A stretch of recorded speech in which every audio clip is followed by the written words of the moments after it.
Hi guys, this is week 15 Project Life, and boy is this a quick one. Made so much easier by my brand new May Pocket Life kit from Citrus Twist, which arrived right in time to film this week.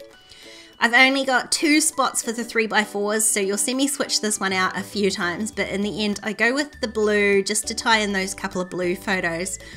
You see, I don't have a lot of photos this week, so I was trying to tie them all together.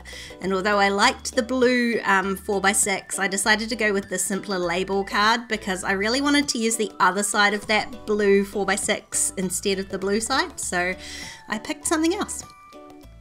I've got one more spot that I'm going to fill with one of these 6x8 papers, and I wanted something simple. There's some really extravagant patterns in this paper pack, but I just wanted something simpler, so I chose this black and white pattern. I like the way that the lines are sort of almost pointing in an arrow up towards my large photo enlargement as well.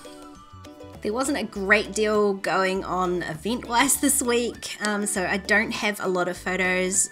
We had our first real major cold snap, so that was a pretty big thing, and my husband had his 41st birthday, so that was pretty much it for the week, to be honest. So those are all my photos.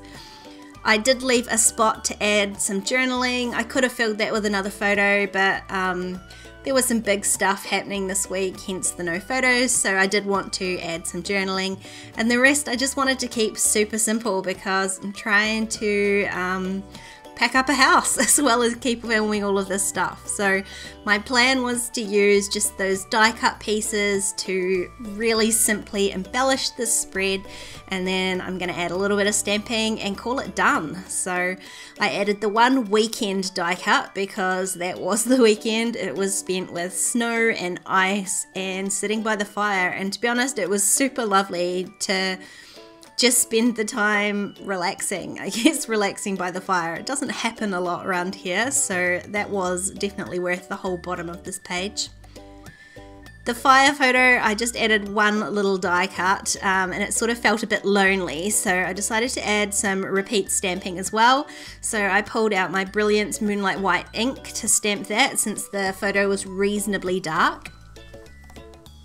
Just stamp that 3 times, and then you'll be proud of me. I did actually wash the stamp afterwards, so yay me. This photo here, again, same treatment. It's getting a die cut and a couple of stamps. The stamp did fit, this first one fit in the little white gap, and the second stamp that I add did not. It sort of overhung the edges, but I'm kind of just going with it. I didn't want to use a different word to try and fit it in. I wanted to use the appropriate word, so that's what I did. And again, same treatment here, so you can see a theme here, die cuts and stamping. It's certainly an easy way to make things go quickly. I've just glued on a couple of die cuts to this white space up here, and there was no numbers in the alpha set this month, sorry, so I grabbed the outline alpha stamp from April and just added in the number 41. I know he'll be really pleased that I added that, but I wanted to make sure we knew what year it was.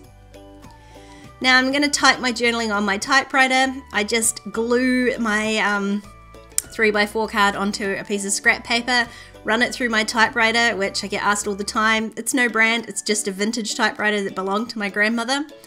Then I peel it off the A4 sheet and I just cover up any sticky residue that's left with some washi tape. Find that's the easiest way of running it through a typewriter. If I run the card through just on its own, which I do occasionally, I end up with a big gap at the bottom. I can't type all the way to the bottom like I have there. Now again, no numbers in this alpha set, so I am spelling out 15, and then by the time I add week on top of that, I'm going to use up all my E's in one hit, so I don't know what I'm going to do next week. I'll deal with that then. So I mean, how's this for a simple title card? It's already got a label on it for my date stamping. All I've done is add those alphas, and now I can add my date stamp and call that done. I mean, I wish there was a card like this every month, to be honest, because sometimes making these like week cards, the title cards, probably takes up the most time because there's so much work involved.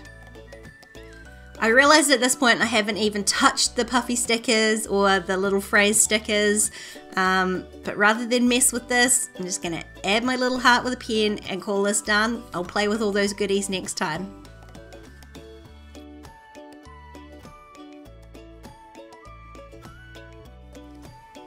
If you've enjoyed this video, please give it a thumbs up, and if you want to keep watching, there's a couple of videos on screen.